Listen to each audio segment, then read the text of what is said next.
Surat Gembala Paskah 2025 Uskup Ruteng.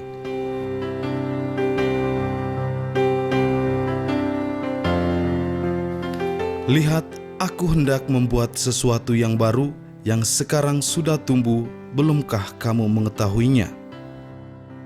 Para imam, biarawan-biarawati, dan seluruh umat Allah Keuskupan Ruteng yang dikasihi Tuhan. Sabda pengharapan Nabi Yesaya kepada umat Israel yang berada dalam situasi penderitaan di zaman pembuangan Babel dalam bacaan pertama Minggu Prapaskah kelima ini, kiranya menumbuhkan pula kuncup-kuncup asa dalam benak kita yang sedang menyongsong perayaan Paskah 2025. Sebab bukankah kita juga dewasa ini sedang berada dalam situasi ketidakpastian dan kerentanan akibat goncangan kesulitan ekonomi dan dinamika politik dalam kehidupan bangsa? Tidakkah kita semakin merasakan pelbagai krisis akibat perubahan iklim dan kerusakan lingkungan hidup yang semakin parah? Bukankah dentuman kemajuan teknologi digital yang di satu pihak mempermudah kehidupan, tetapi di lain pihak ternyata telah mengakibatkan kebingungan, keterikatan, dan disorientasi dalam kehidupan sehari-hari? Dalam segala situasi sulit ini, hendaklah kita tak berputus asa. Tetapi sebaliknya, mari kita sebagai satu persekutuan umat Allah giat membulatkan tekad dan tekun menenun harapan yang dibangun dalam kasih setia Allah. Yakinlah seperti dahulu kala, Dia telah membuat air memancar di padang gurun bagi umat Israel. Demikian pula kini Dia juga memuaskan dahaga kita dalam keletihan perjalanan hidup ini. Bukan hanya dalam penderitaan di tengah-tengah kehidupan masyarakat, tetapi kita juga boleh selalu merangkai harapan yang pupus pada saat kita terjerumus dalam dosa dan mengalami kebingungan, kecemasan, dan ketakutan. Embun pengharapan inilah yang dirasakan oleh wanita berdosa dalam keterpurukan dan kegersangan hidupnya dalam Injil hari Minggu ini.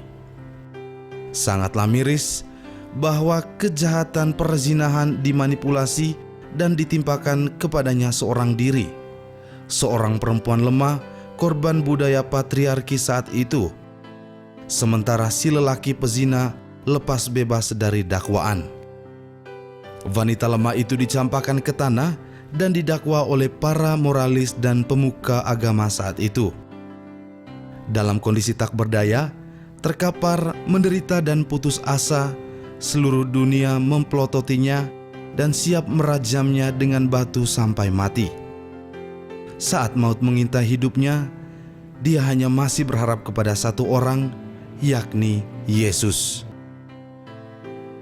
Tetapi anehnya, Yesus hanya membungkuk dan menulis ke tanah tanpa bicara sedikit pun.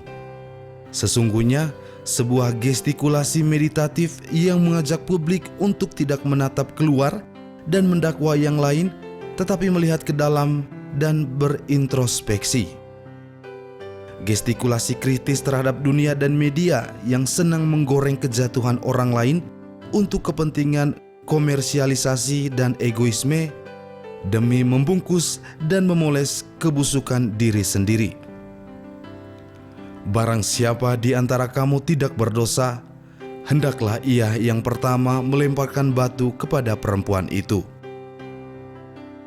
Yesus mengajak semua pihak untuk bertobat dan memperbarui diri. Sedangkan wanita yang ingin dirajam mati oleh kerumunan massa itu justru kini dijadikan pewarta pengharapan. Aku pun tidak menghukum engkau, pergilah dan jangan berbuat dosa lagi. Bukankah sapaan lembut kerahiman Yesus ini juga berlaku bagi kita yang seperti sang wanita sering terjerembab ke dalam lumpur dosa dan terpuruk dalam kebingungan dan keputusasaan? Bukankah pesan pertobatan Yesus juga menohok gaya hidup pencitraan dan manipulatif kita yang seperti publik Injil senang mendakwa yang lain dan menari-nari indah di atas penderitaan hidup orang lain? Yesus mengajak kita semua untuk bertobat, untuk bangkit keluar dari lumpur dosa dan melangkah maju ke depan menjadi duta-duta pengharapan dalam zaman now ini.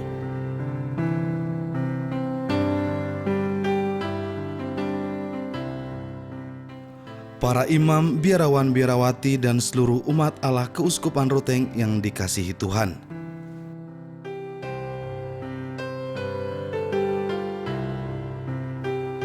Pesan pengharapan yang sama dikumandangkan oleh Paus Fransiskus dalam pencanangan tahun Yubileum 2025 ini. Yobel berarti pembebasan.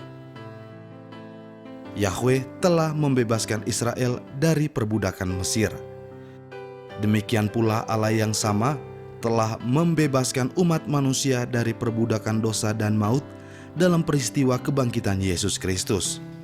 Karya agung belas kasih Allah inilah yang hendaknya kita sadari dan syukuri dalam tahun Yubileum ini. Lebih dari itu, kerahiman Allah yang berlimpah-limpah inilah yang perlu diresapi dan menghiasi ziarah hidup kita dengan sukacita dan penuh pengharapan di tengah dunia yang fana dan rapuh ini. Dalam ketidakpastian akan masa depan, dalam aneka kekhawatiran, kecemasan, kebimbangan, keraguan dalam kehidupan, Bapa Suci mengajak kita untuk menenun bingkai kehidupan penuh pengharapan. Bersama Rasul Paulus, kita didorong untuk bermegah dalam pengharapan yang dibangun dalam kasih setia Allah. Pengharapan demikian pasti tidak akan mengecewakan, sebab pengharapan Kristiani lahir dari cinta dan bersemi dari cinta yang memancar dari hati Yesus yang tertikam di kayu salib. Dalam peristiwa Paskah, pengorbanan diri Yesus di salib itu telah bermuara dalam samudera yang mengairi dunia yang gersang dan menumbuh kembangkan kehidupan setiap insan.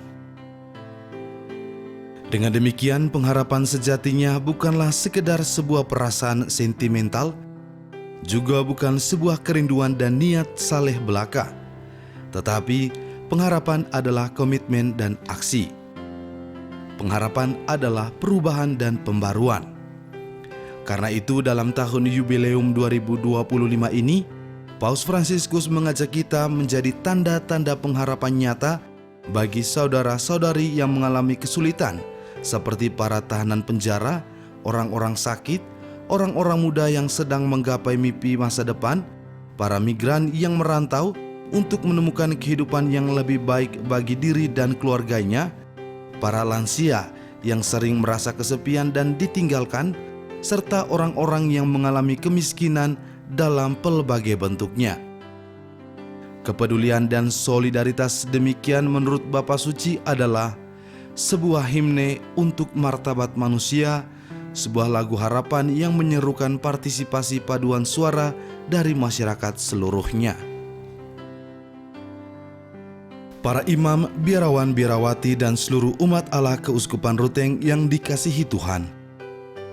Rasul Paulus mewartakan dengan nyaring bahwa wafat dan kebangkitan Kristus adalah inti iman kita dan dasar pengharapan kita. Peristiwa agung Kristus inilah yang kita rayakan dalam perayaan Ekaristi. Ekaristi merupakan perayaan puji syukur atas kasih Allah yang berlimpah kepada kita melalui wafat dan kebangkitan putranya. Dalam Ekaristi, Roh Kudus menghadirkan peristiwa penyelamatan Allah tersebut bagi kita. Maka dari itu, Ekaristi bukan sekedar sebuah upacara atau ritus, tetapi setiap kali di altar dirayakan kurban salib Kristus, sungguh terlaksanalah karya penebusan kita. Demikian tegas Konsili Vatikan II.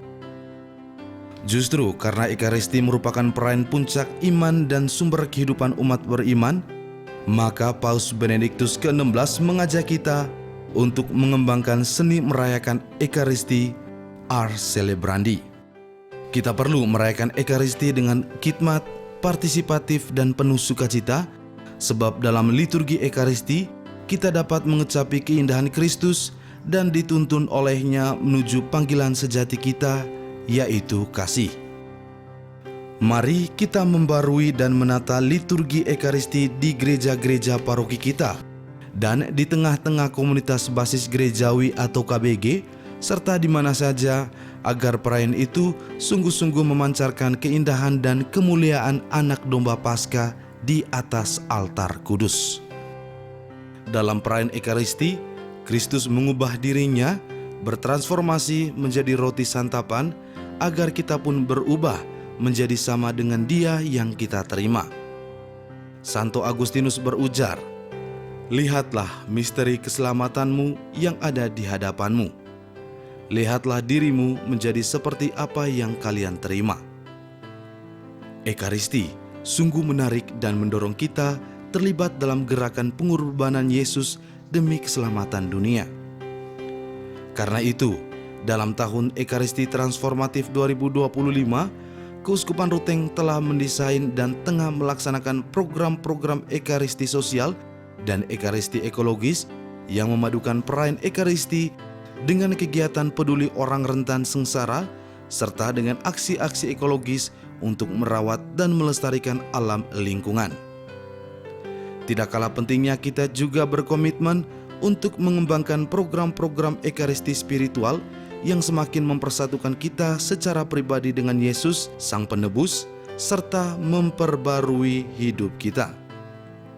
Dalam misa yang kita rayakan setiap hari Minggu, Kristus bersatu intim dengan kita dan mengubah hidup kita yang kosong menjadi berarti, yang hina menjadi suci, yang insani menjadi surgawi. Persatuan mesra dengan Kristus ini ingin kita rasakan secara mendalam, baik dalam adorasi maupun dalam prosesi sakramen Maha Kudus. Sebab, menurut Paus Yohanes Paulus II, dalam adorasi kita dapat terus merasakan kedamaian, kehangatan dan kelembutan cinta Kristus yang menerangi kegelapan dunia dan memberikan kehidupan, kekuatan, dan topangan dalam perjuangan hidup kita sehari-hari. Sedangkan dalam prosesi, kita dapat membawa Yesus Kristus yang berjalan ke lorong-lorong kampung dan jalan-jalan kota kita, serta yang setia berziarah bersama kita dalam pergumulan hidup di tengah-tengah dunia ini. Ekaristi sungguh adalah transformasi, pembaruan diri, pembaruan sosial, pembaruan ekologis yang mengalir dari kekuatan penebusan Tuhan. Perubahan atau transformasi inilah yang merupakan buah-buah keselamatan kita dalam peristiwa Paskah. Allah mengubah kematian menjadi kehidupan, dosa menjadi rahmat, keputusasaan menjadi pengharapan, kegelapan menjadi terang, hidup lama menjadi baru. Lihatlah, aku menjadi segala sesuatu baru. Demikian sabda Sang Anak Domba yang bertata dalam kemuliaan dalam penglihatan Yohanes dalam kitab Wahyu. Peristiwa sukacita Paskah inilah yang terus-menerus kita rayakan dalam perayaan Ekaristi. Paskah Kristus inilah yang menjadi sumber pengharapan kita. Barang siapa berharap dan bergayut pada kasih setianya, dia tak akan pernah dikecewakan. Dalam semangat pengharapan dan sukacita kebangkitan Tuhan ini, dari lubuk hati terdalam, saya menghaturkan kepada seluruh umat Allah Keuskupan Ruteng, selamat merayakan Pesta Paskah 2025. Tuhan memberkatimu.